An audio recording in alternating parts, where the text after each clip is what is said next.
Hello, Garland Nixon here, hanging out with the one and only Laith Maroof. There's a whole bunch going on. Let's talk.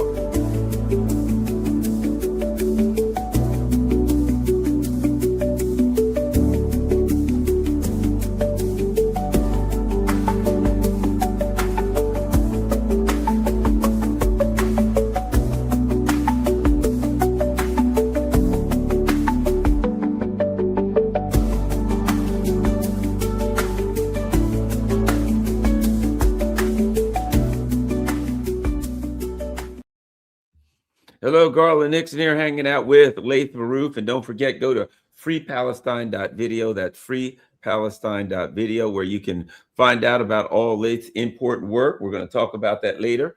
And we're going to touch on that and talk to you about how you can find out all the good things going on and important things going on at freepalestine.video. All right, Laith Maroof, let's start here. You know, we got a lot to talk about, but I did want to get your comments on, particularly on what's happening in Minnesota, but particularly in light of our discussions over the last couple of years, where we were saying pretty much, this stuff's coming home to you. They're going to and you've been saying, you better be prepared. They will be attacking you. They will be beating you. Now they're saying the Insurrection Act. Well, I remember Laith Maroof using this word. Concentration camps. They're going to be put you in concentration camps. That's what the Insurrection Act is all about. They weren't building these, what were they call it, snake, alligator alley infested camps for illegal immigrants. They were building for Americans who don't know their place. Your thoughts, Laith?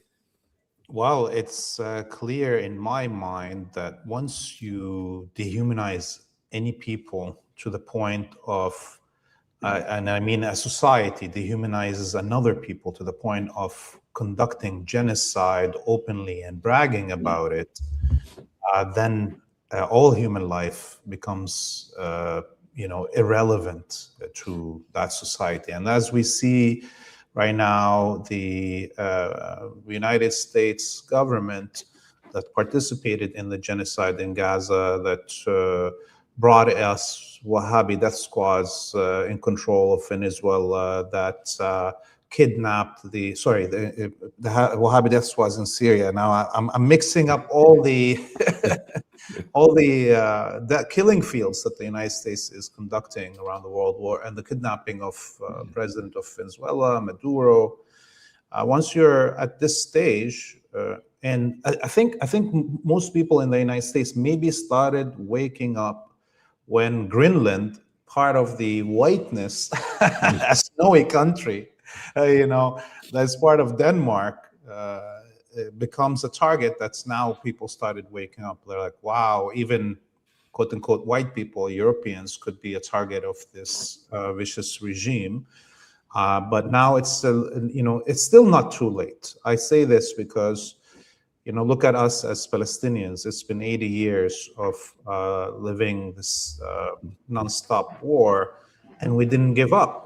And it's still not too late to end the presence of the Zionist colony and bring justice to our people. So I don't want anyone to be demoralized. It's the worst thing for liberation is demoralization. Yes, we have to be realistic. Our enemy is the worst, most brutal empire that humanity has ever seen. But the devil cannot win.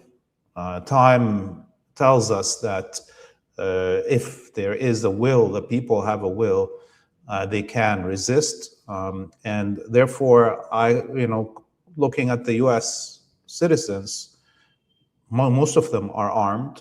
You have the First Amendment rights, you have the Second Amendment rights, you have the Fourth Amendment rights, all of those that give you the right to defend yourself against tyranny. And I know the nurse that was killed in Minneapolis was armed, and he was legally armed, and he didn't open his or pull his gun on the ICE agents, and he was still killed. So would it have actually saved his life if he defended himself legally as the Constitution allows them to. That's up to the American people to decide. But I think that the neighborhoods all around the United States need to start their own defense militias, and set up checkpoints, make sure these ICE agents cannot enter their neighborhoods, so they don't have to get to a point where an innocent, nonviolent person gets killed trying to defend a woman. So yeah, this is the reality, and I hope people wake up and take their freedom seriously. And if the United States citizens start defending their own freedoms, it will help all of us on this planet also reach our freedoms. Just like Palestinian people defending their own freedoms has liberated humanity over the last 2 years. Yes, there's a genocide in Gaza, but without the Palestinians standing up to this vicious monster, most of humanity wouldn't have been awakened to the power dynamics in their societies and the realities of their governments. So similar to how the Palestinians in Gaza were able and still are defending their rights and awakening us, all of us around the planet, and helping us gain our freedoms through this process, it is the same true for anyone around this planet, including American citizens, if they stand up for their rights. The other thing, you being a Canadian citizen also, Mark Carney, he goes to Davos and, oh, woe is me, the empire, what's wrong? Everything was working so well. We lied and cheated and stole together. It was wonderful. And now you're forsaking us. There is no honor amongst thieves. And all of these people in the West are like, he was so brave. All he's saying is, can't you please come back so we can go back to thievery? It works so well for all of us. And darn, you're messing up the game. No, he wasn't brave. He was lamenting a world in which he could steal at will and be part of the thieving, Alibaba and the 40 thieves, the United States and its 40 thieves. And now the 40 thieves are angry. Oh yes, and remember, Carney went to China right after and tried to sign all these free trade agreements and get Chinese investments to try to kind of balance the foreign money that is in Canada, because most of the companies in Canada and big corporations or a big industrial projects are mainly funded by U.S. financiers. So, but to see yesterday and this morning Trump, whipping Carney into shape, calling him Governor Carney instead of Prime Minister Carney, and seeing how Carney immediately buckled within minutes of that tweet, the threats to sanction Canada and put taxes on it. Immediately, the Canadian Prime Minister just buckled and said, we're not going to make deals with China. The last time Canada and the United States had a war, the last Canadian-American War, the only reason Canada survived that war is because of the indigenous warriors, the Mohawk warriors, the Haudenosaunee, Six Nation Federation, led by Chief Tecumseh. People don't know this, but the British military was busy at war with France, and there was just maybe 1,000 British soldiers on Canadian soil, and the United States took advantage of that and invaded. And at that moment, Canada was gonna just fall. And the Canadian Prime Minister at the time begged the Six Nations Haudenosaunee Federation to defend the country. And Chief Tecumseh was able to raise an army of 30,000 warriors, and who met the American military at Niagara Falls and the area between Ontario and New York, and managed to defeat the American military. By the way, Chief Tecumseh at the time, in order to defend Canada, he needed a promise from the Canadian government to give back the Six Nations Mohawks, give them back their land. And Canada signed a treaty to give the whole tract of land from Montreal all the way to Niagara Falls, back to the Mohawks, to the Haudenosaunee peoples. And as soon as Tecumseh and the indigenous people defeated the invading American army, and Tecumseh and his chiefs went back to Ottawa, in full regalia to get their land, they were all killed by the Canadian government. So today, there will be no indigenous people defending Canada if Canada is invaded by the United States. And today, the Canadian people don't recognize how much they owe to the indigenous people in what is now Canada, not only because they stole their land and their resources, but because this is the warriors of the indigenous people are the only reason there is Canada that exists today. I know maybe this is a little bit historical nugget that most people don't know, but it's important to show this, how even till today, we need to think about the indigenous nations. Look at it, if Canada is invaded, the cities will fall easily. Okay, nobody's armed in Canada. The only people that are really armed are in the countryside, the farmers, and the indigenous peoples. And the indigenous peoples know their forests, their rivers, their lakes, and can fight in the ice and snow for years, making troubles for any invading army. So let's hope the indigenous people in what is called Canada now are all ready also right now for a possibility of having to defend their land.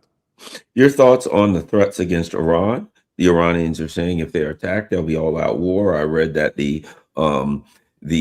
some of the extended units in Iraq and other places are saying they're prepared if there was a war, that there will be war everywhere. The U.S. empire is, putting all kinds of firepower in the earth into place. I also saw a video that the Iranians had. Apparently, they flew a drone over a U.S. aircraft carrier, basically undetected. They got pictures and video to demonstrate they could attack. The U.S. seems to be considering attack, but I have a feeling they won't. I mean, I think if they attack, I think they're going to face defeat. I think they're going to face, it would be the end of the Trump administration, and probably the death of the U.S. empire as a whole awaits it if they attack Iran. In my opinion, it would be that significant a defeat. At least the price would be so high that there'd be even more internal and faster internal collapse than there is now. Yeah, I mean, the Zionists obviously are pushing for this war. They can't afford delays in their attacks on the axis of resistance. If there's, as we see, anytime there is ceasefire or, people start inside the Zionist colony asking about where their money is. And the reckoning, the world is all of the world now hates Zionism, hates the Zionist colony. And I'm talking about, decent human beings. I'm not talking about governments. So when we look at the layout right now of American presence in the region, it's clear that the U.S. is threatening in its posture. I don't know if they're going to attack. The American aircraft carrier that you mentioned is now in the Arabian Sea, just south of the Arabian Peninsula. It's in what it thinks is a distance that is far enough from land to sea missiles, defense missiles that the Iranians have. But of course, the Iranians can use hypersonic missiles and drones to reach anything all the way to Diego Garcia Island off India, where much of the strategic bombers are right now stationed. The other concentration of American troops right now, after the U.S. withdrew much of its presence from Bahrain, Qatar, Saudi, Iraq, Syria, now all of the American air power is concentrated in Jordan. It seems like Jordan, as a vassal, is going to be used as a spearhead for any attack if it happens by air, with the Diego Garcia and the aircraft carriers providing also support. Much of the command centers of the Americans have been abandoned in Bahrain and Qatar and Saudi, and have now moved to either Cyprus or Crete in South Greece in the Mediterranean. So they feel that their command centers are far enough in Greece, that maybe the Iranians can't reach them, but that's a big if. I think the Iranians obviously have intercontinental ballistic missiles. Maybe they don't reach the United States, but they cover much of Europe and Africa. So if there is a full-out war, there will be casualties on both sides. The aircraft carrier definitely will be the weakest thing that the United States has deployed in the region. It's very hard to move. It's a big piece of equipment, and hypersonic missile will not give it time to escape its trajectory.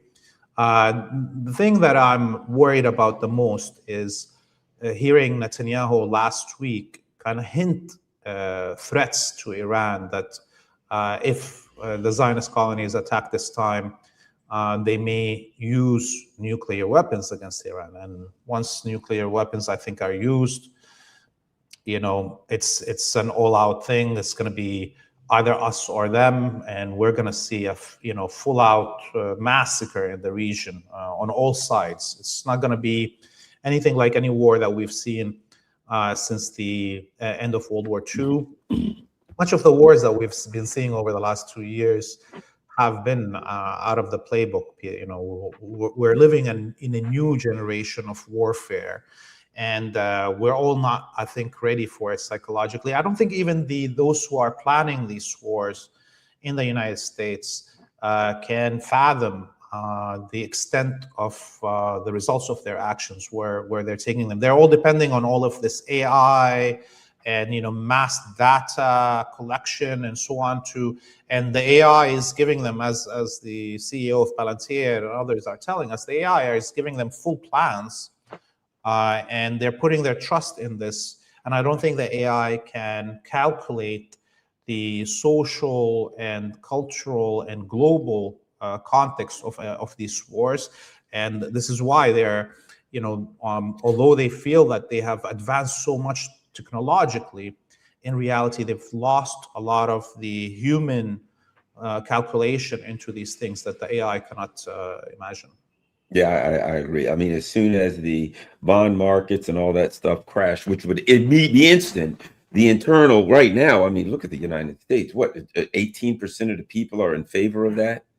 You're going to start a war where 18%, or attack a country where 18% of the people are in favor of it. And then it's going to wipe out your economy and throw everybody into a poverty that makes the 1929 crash look like a good time. This place, as I said, the place would, internally, the country would burn down.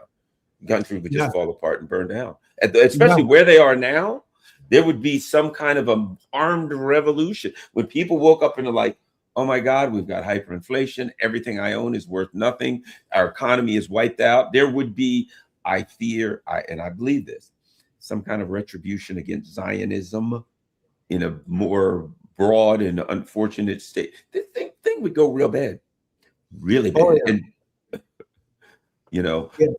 anyway, let's go move on.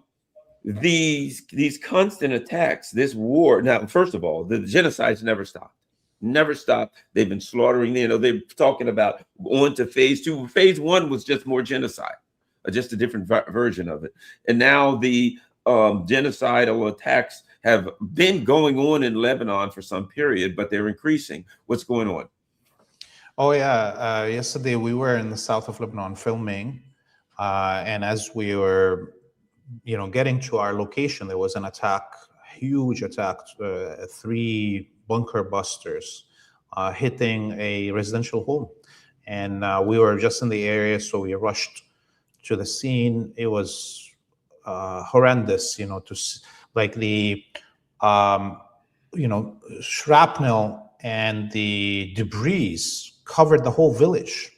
Okay, like this was intentional, because they know there's no weapons or Hezbollah operatives in the area that they attacked. The martyr was a civilian, a teacher, going back home. But what they wanted to do with this village is make the whole village, tremble and feel terror and rush out of their homes and leave the village. That's exactly what they wanted. That's what they achieved. Huge chunks of rocks and so on falling across the whole village because of this attack. And this was one of at least 20 bombings that they conducted over the last 48 hours, all again directed to homes, buildings, businesses. Nothing military of value, especially that the United Nations and the Lebanese government have now, multiple times said there's no more presence for Hezbollah south of the Litani River. And so we saw part of the attacks that happened over the last 2 days also concentrated north of the Litani River, which is not part of the ceasefire agreement or anything like that. So, what we can, understand from what the Israelis are doing is, on the one hand, they don't want anyone to return to the south of Lebanon, to their villages, to rebuild, to so forth. And at the same time, they are trying to trigger a war with Hezbollah by attacking north of the Litani in order to have an excuse to bombard the rest of the country. We look at the villages in the south, and there was a few villages that had, a big amount of their population return. They are now the major targets. So one of these villages had like around 70 families returning, and they all left over the last 2 days because it was clear there's drones firing, concussion grenades, flares, machine gun fire every night, just on the village, just for the hell of it. And it meant, there's no way for these villagers to have any sense of normalcy. Of course, this also could be all connected to what's happening with Iran, because the Zionists are worried if there's a full-scale war with Iran, that this time Hezbollah will not stay out of it, because the survival of Iran, if Iran doesn't survive as a resisting state, there's no Hezbollah, really. There's no way for it to receive any military support or financial support. So it's a do or die for the axis of resistance if there is a war now, a full-scale war on Iran. And it's also, by the way, a do or die for the Zionist colony. There's going to be only one survivor at the end of this. This is what the empire has and the Zionists have decided when they started the genocide, in 2023. There's one thing that I missed bringing up when we were talking about the buildup around Iran, because you hinted to what's happening in Iraq. And right now we have Nouri al-Maliki, who used to be the prime minister of Iraq, being appointed again as the prime minister of Iraq. And Nouri al-Maliki was the most hated Iraqi politician in terms of the Americans hating them. The population in Iraq loves Nouri al-Maliki. He's very pro-resistance. This only happened after the withdrawal of American troops from Iraq. So clearly the political class in Iraq are more confident now that there's no Americans on the ground to actually put a prime minister that's going to defend the country.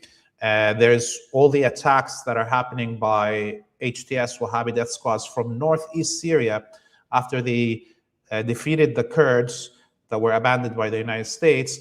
Now they're attacking Iraq from the north. So there's a big worry in Iraq, kind of a return of a resurgence of something like ISIS in the north, where it started last time, and that this supply route, because of the US withdrawing all the Kurdish Contras to Iraqi Kurdistan, that actually this time maybe the Kurds will also be part of this. I think Iran itself is worried about the border with Iraqi Kurdistan and the Kurdish regions in Iran. The US just threatened the Iraqi government if Nouri al-Maliki is appointed, which he got appointed as prime minister, that they will freeze the Iraqi oil money that is all gathered in New York. By the way, most our viewers probably don't know this, but even since the fall of Saddam Hussein in 2003, 2004, Iraq doesn't have control of its oil money. It has to go through American banks, and then they have to send receipts to the American government, and then the American government releases money as it wishes. So Iraq is still occupied. It's all, and the revenues of that oil are all looted and in American banks. So I think Iraq may find itself without that money very soon, which will require Iraq to retaliate somehow to the US. So we're moving into conflict on all sides, and it's impossible to know where it's going to be triggered. Is it going to be the Americans triggering an attack on Iran? Is there going to be an attack on Iraq that's going to lead to Iran getting involved? Is there going to be an attack on Lebanon that's going to lead to, but no matter what, there's going to be war. How it's going to take shape, what's going to be the first bullet, that's the only thing that we don't know. And the other thing that's interesting is, and again, watching the Davos, watching the internally, the empire just collapse. The U.S. now says, "Oh, well, okay, we got to get out of Europe. We've got to move on." After the U.S. and the Brits they didn't have to really drag them, but they took the rest of these people into a war against Russia and Ukraine. The war is lost, and now the U.S. is like, "Yeah, that war's lost. Sorry, guys. See you later. We're leaving." And by the way, you have to buy all your gas and oil from us at 7. I mean, they have wiped out. What they did to Europe is what they've been doing to countries all over the world. They left them impoverished. Europe can't do anything to retaliate because they got Europe to send all of their weapons to Ukraine. So that's all blown up. So Europe is now, when the US is finished with Europe, they're broke, penniless. They're worse than penniless because they're in debt. They are inured to the U.S. empire. If they do anything that the U.S. doesn't want, the U.S. can cut them off and say, "We're not selling you gas or oil." It's interesting that they said you can't buy gas and oil from the Russians. Why? Because they might use it as a weapon. And now the U.S. is selling, and good and darn well, if they don't do anything the U.S. says, the U.S. is going to use gas and oil as a weapon. What has happened to Europe after 500 years of abusing and colonizing everybody around the world? I mean, what can you say? I mean, just a few hours ago, the goddamn stupid EU voted, and it's now passed, to end all imports of Russian gas and oil by January 2027. Good. I mean, like, you'd think after what happened over the last 2 weeks with the Greenland story, with the slap around of all the European and Western leaders by Trump, you'd think that they'll have some backbone. You'll think that they'll care for themselves. But the truth of the matter is that all of Europe is occupied. I mean, the UK itself alone, I think, has 17 or 18 American bases. So it's like, there's more American troops in the surrounding of Berlin than there is German troops. So these are occupied countries. I know most of the Europeans thought of themselves better, but in my mind, since I was a child, I saw that, at the end of World War II, there was only 2 sovereigns, the Soviet Union and the United States. And, after that, a few countries started escaping, like China and Syria and so forth and so on. And but those who didn't fight for their liberation from American imperialism or British, French, that are kind of subsidies of the U.S. Are still occupied. And so maybe in a few hundred years, when people draw these maps, it'll be much clearer. We draw the extent of the American empire to cover all the world by the end of World War II, except of the Soviet Union and the Warsaw Pact. So we look at this, how these countries are occupied. Their media are owned by the Zionists. Wherever you go, it's impossible. In some places, it's even more ridiculous than the United States. Like something like Italy, where there's only 30,000 Jews, probably most of them Zionists, but they control the media, and something like 60-70% of all media personalities are Jewish, which just doesn't make sense, of course, in Italy. So they don't control their media, they don't control their banks, they don't have enough army or weapons, and there's more American soldiers on their soil. So there's no way for them to actually stand against the U.S. and survive it. If people were laughing at Venezuela for lasting 2.5 hours, how long do you think Denmark can last? I mean, Trump was making fun of them that they, lasted a few hours against the Nazis, right? So it's true. There's going to be nobody defending these countries. All of the generals in the French or Italian or other armies are, chosen by NATO, who is chosen by the United States. So there's no way these countries can actually fight back, except if they take it seriously and cut their relationships with the United States and try to have a multipolarity. But that's not going to happen with this political class in governing in Europe. It's up to the European people to rise as they see the American people rise. Maybe they'll get inspired and see that it's possible. And this is why I wish the best for the American people in their struggle for liberation against tyranny of their own government, because their actions and the results of their actions will define the next decade. Yeah, and here's an example, and this is something, for all we've told about Venezuela, enough of Washington's orders, Venezuela's interim president, enough already of Washington's orders regarding politicians in Venezuela. Rodriguez told a group of orders that Venezuelan politics resolve our differences and our internal conflicts. Even the Venezuelans, a small, impoverished country. I mean, they've been impoverished by the U.S. It's not all that small. But even they're saying, you're going to see resistance from global South countries who are going to say, no, we're not going to do everything you're told. All of these people have been saying, oh, Venezuela, they're just all sold out. Everybody sold out. I said, I've been there. I don't believe that for 1 second, but time will tell. So people around the world, the global South world, isn't it interesting to see the global South countries resist? Countries that don't have money, that don't have much of an air force, they don't have the intelligence, they don't have anything, and they resist. And then we see these countries in Europe who have supposedly all of this money and finances and all of this stuff. Just as soon as the U.S. says anything, they'll make a little bit of noise, but they will not resist the empire. But you know why? It's like Carney. They have a hope that they can come back into the bosom of the U.S. empire, that they were a member of a criminal organization. And now that even though the criminal organization is turning on them, they're begging to the master, please let us back in your fold. We were doing so well. We all robbed, we stole. Look at all these people. We took all of their stuff. It's great. But please just don't do it to us. It's pathetic. It's not brave to me. It is pathetic to watch these people grovel as people around the world in the global South, in Africa, in the Sahel region, in other places stand up and fight back.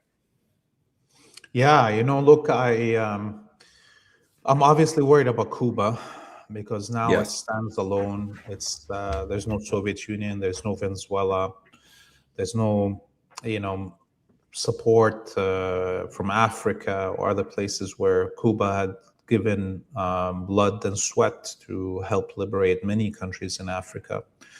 So I am very worried about Cuba.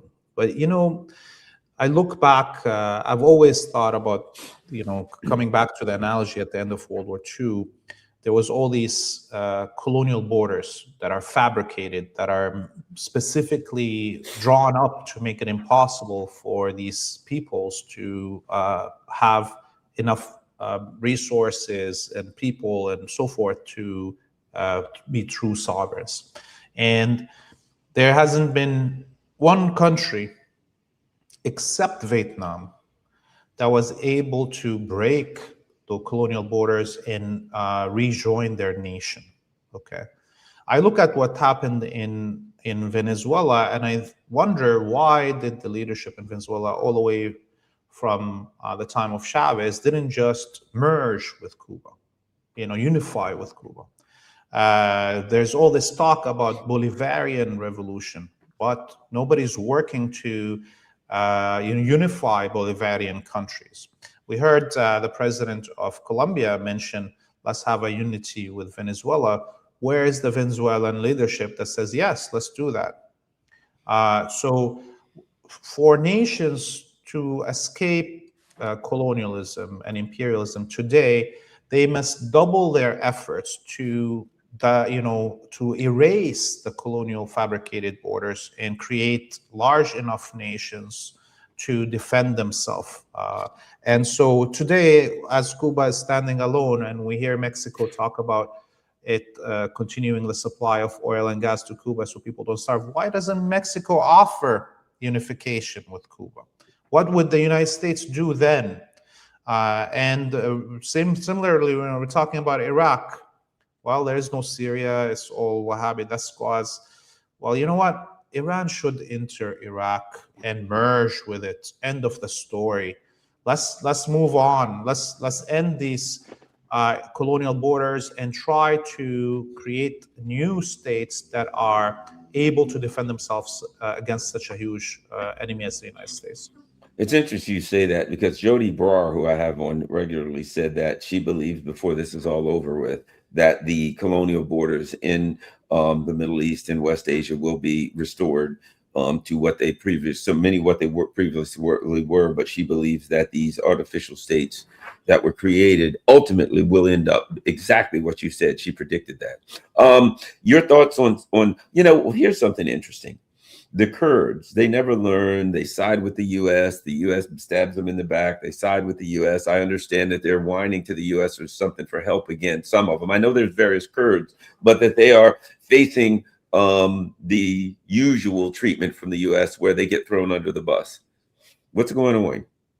Yeah, I mean, the leadership of the Kurdish people is very much like the leadership of the Jewish people. They're willing to feed their own people to whatever strongest imperial power around, and this has been true for 100 years. I'm going to say something that I've never said before. In the beginning of December, I was in Italy. We were filming for Free Palestine TV all these documentaries, and we went down to Napoli, the city of Diego Maradona, the most famous soccer star in history.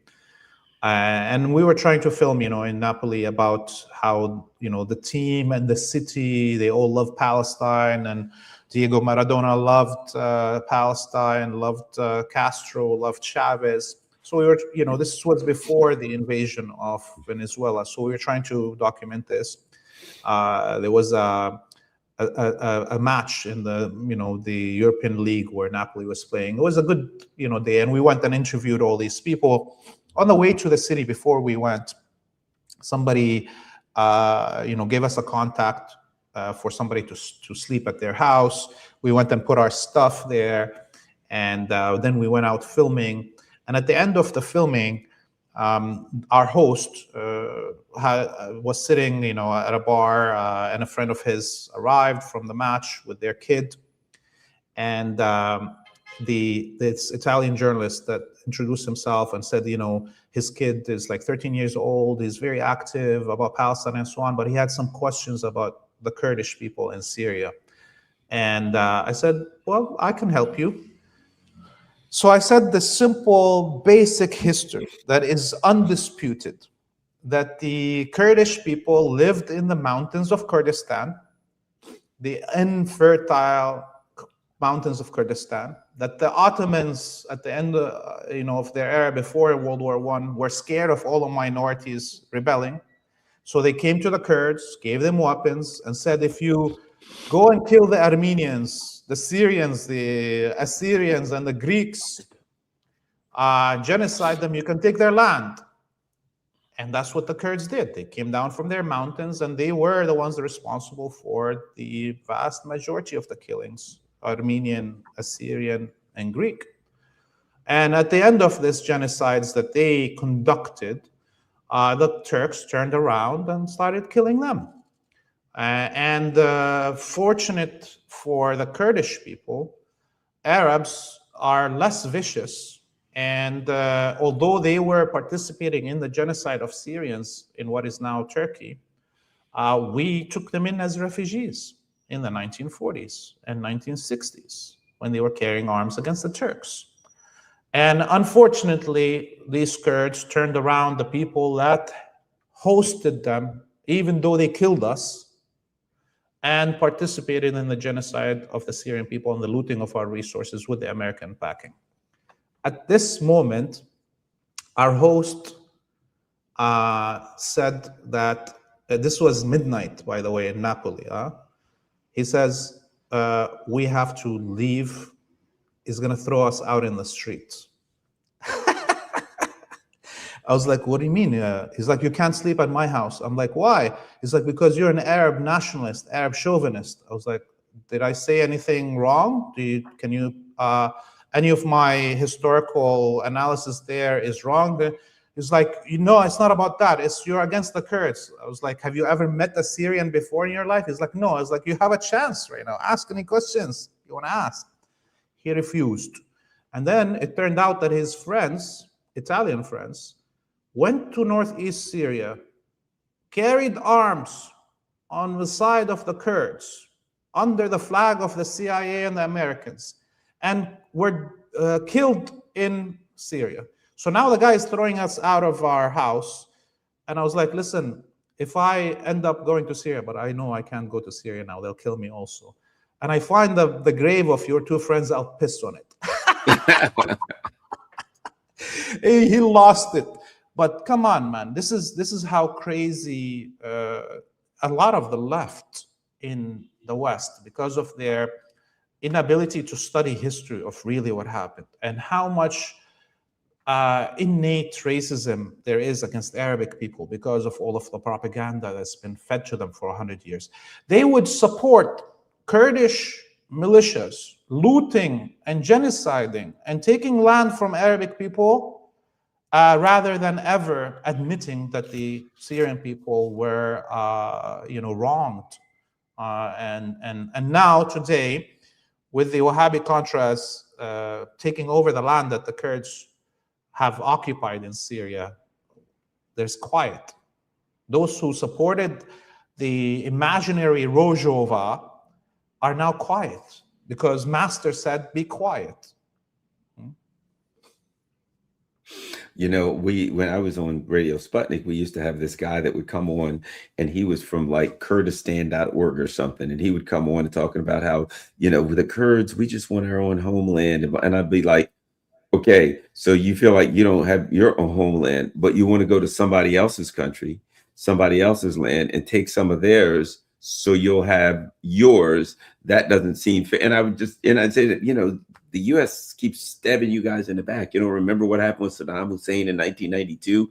And on and on, 190. I mean, on and on and on. You guys don't get it. And it was just like, but we want our own homeland. It's like they've been programmed to believe that somehow if they cooperate with their imperial masters, one of these days, way down the line, you're going to get yours. Yours is going to come. That promise, one of these days, just keep doing. And they just keep getting stabbed in the back.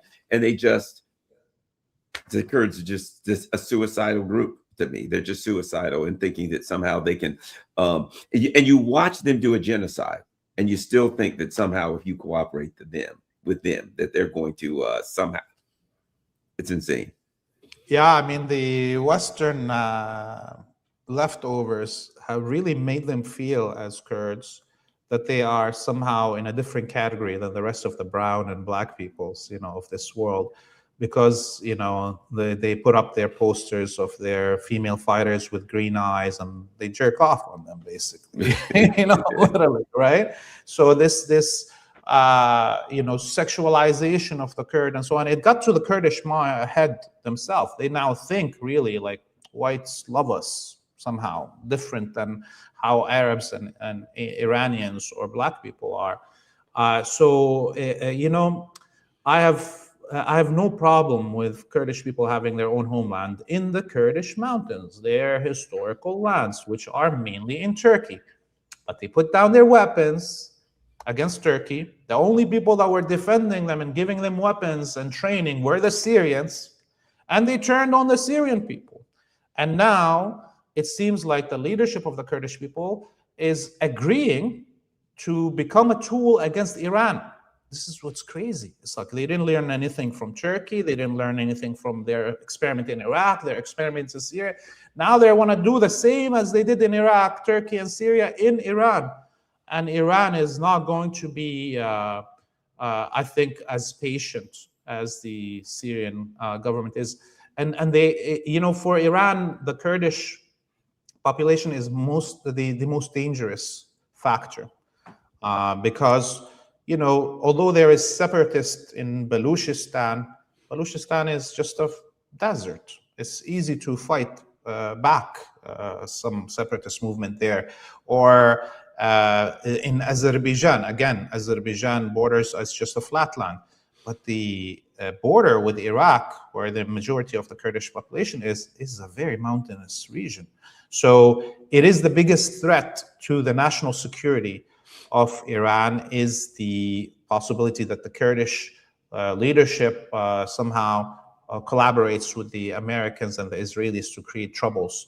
The biggest amount of attacks on government offices, hospitals, schools, libraries, mosques that happened over the last month in Iran were in the areas where Kurdish populations are. So this is now, I am sure the Iranian government is putting a lot of new policies to deal with the possibility of something happening on the border with Iraq. Let's take a look now at your site, and it's an outstanding website, as everyone will see very quickly, and it is called Free Palestine TV. Now, the way you get there is freepalestine.video. It is English language work that's done. It's journalism, and it's done from Laith and his team. They do it from that region. Tell us about the site. What do we need to know about Free Palestine TV, which can be found at freepalestine.video? Yes. So we people can donate there, and we really appreciate it. We are, all of our funding comes from the donors on the website. But if anyone wants to donate Bitcoin, you can also email directly our email, fbtv_bitcoin@proton.me. So those who, and we are producing almost daily content. If there's a documentary that I would love everybody to watch. We just released it from Italy about the history of collaboration between the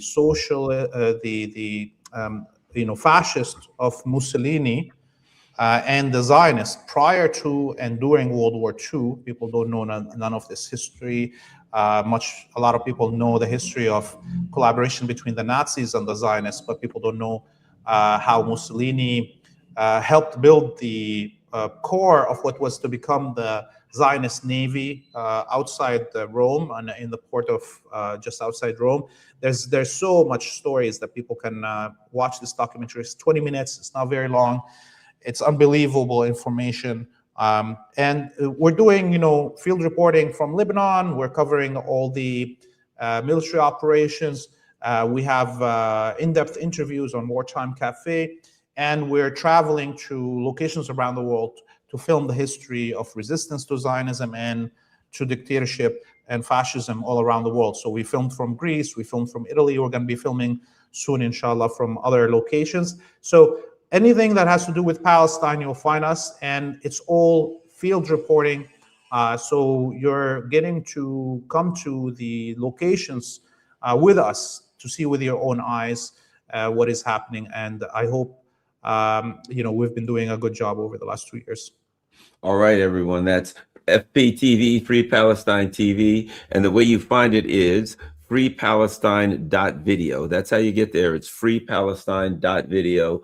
Also, make sure you follow Laith and all of the FPTV websites, social media accounts, so that you can keep up with what's going on with them. You guys are on Telegram, right? Yeah, we're on Telegram. We're on X. We just opened an upscaled account. I don't know if people know about this. This is a new platforms created in Australia by Palestinian Australians. There's zero upscaled, yes, is zero censorship, zero algorithmic manipulation, and it's now becoming, over the last 24 hours, is now in the top 5 downloads of in the app stores across the world.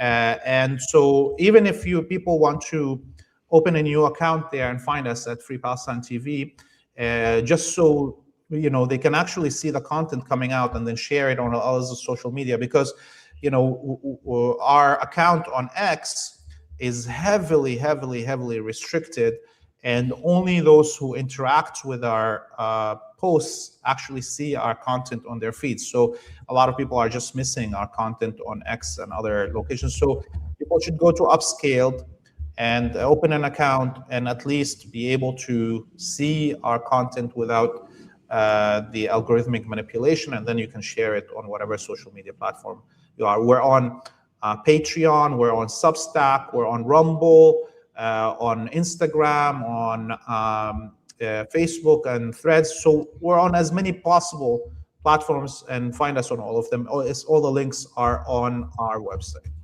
Let me see if I can find it. Upscaled.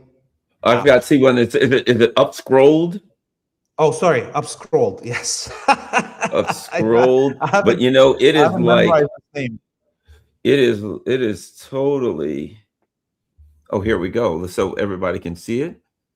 Let's see, share screen. I want everybody to see it. This is it. On the and you'll notice the little kind of UP thing. So up scrolled is social media. Wow, 50,000 plus downloads. Yeah, that's great. Look at that. A lot, mostly 5 stars. Up scrolled. So that's wow. So what? And what's the story on up scrolled again? I got to get that right off the bat, right away. Yeah, a Palestinian Australian, tech who worked in all this industry was upset about, of course, all the manipulation that's happening, and decided to open an alternative to X, Instagram, and so forth. So you can do everything you do on Facebook, Instagram, X, on this social media platform, and there's zero algorithmic manipulation, and there's zero censorship. So I think even in its nascent stage as it is right now, it's good to go to there and open an account, so you can follow the people that are censored somewhere else, and then you can be able to share their content on the manipulated platforms. But at the same time, I can see that this is growing very fast. Just in the last 2 days, it jumped onto the top 10 in all of the app stores around the world. So people are hungry for an alternative. This is an alternative that is viable. Let's all move there. Let's see if we can force the other social media platforms to actually stop their algorithmic manipulation if they're scared that they're losing all the viewers somewhere else. But I encourage everybody to move there and at least open an account for watching the things that are going to be censored. Yeah, and open an account and interact. Open an account, post things there, follow people, get involved. Let's try to make this thing explode. And as we, look at TikTok. Look at X. I've got a page there, and they according to what's interesting. The day that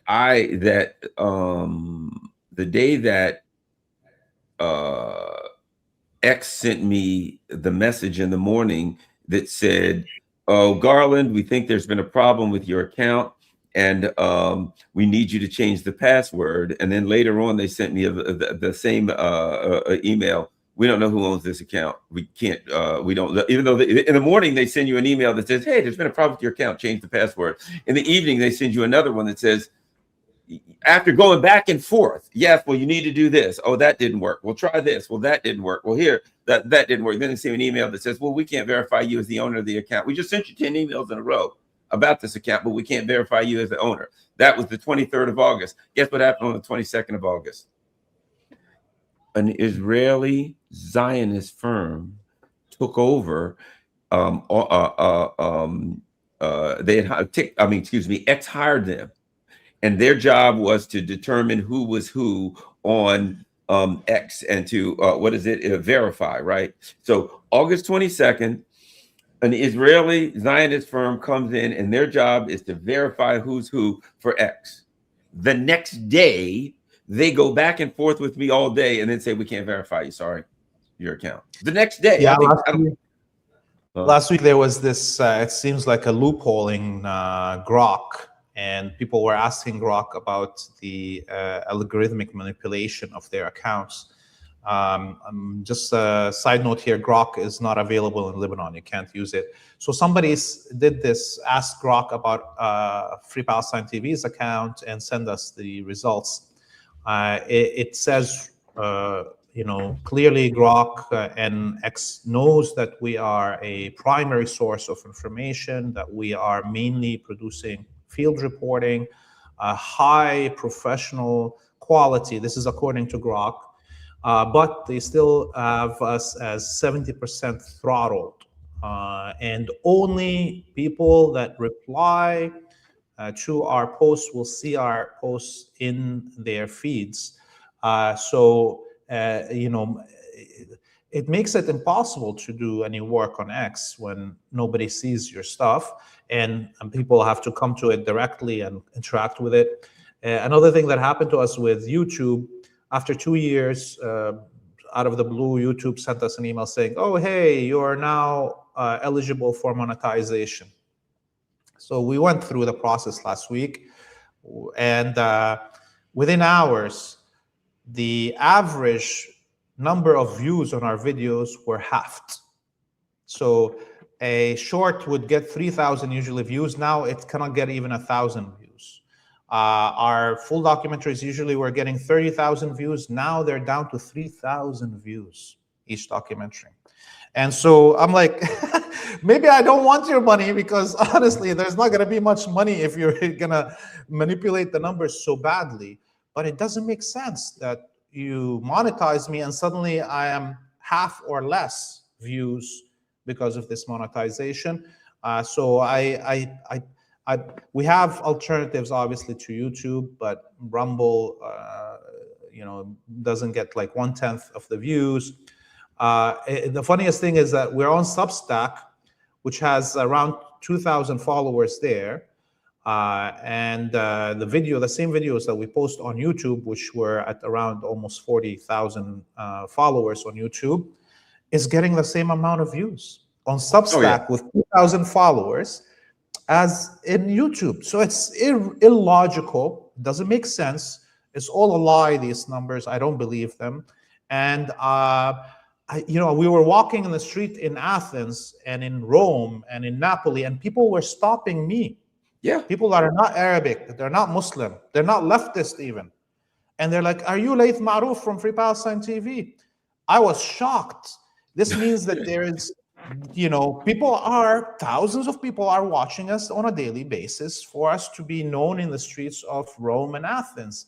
We had somebody come to Lebanon from the Basque country in what is now Spain, and sending us an email saying, we are all avid watchers there.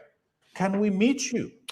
This is a very small community, the Basque community, isolated language, and they are watching. So none of these numbers make sense. I am not demoralized, by the way, when I look at numbers. I just don't believe in them. But we're doing the work. All of these media activists like you, Garland, that are doing their work shouldn't be demoralized with these numbers. A lot of people's minds are being opened by the independent media activists like yourself, Garland, and like Free Palestine TV. And this is why we're doing it. We want people to be knowledgeable. We want to have harmony in our communities, and that can only happen through the work that we are doing. We got one more minute here. I'll say this.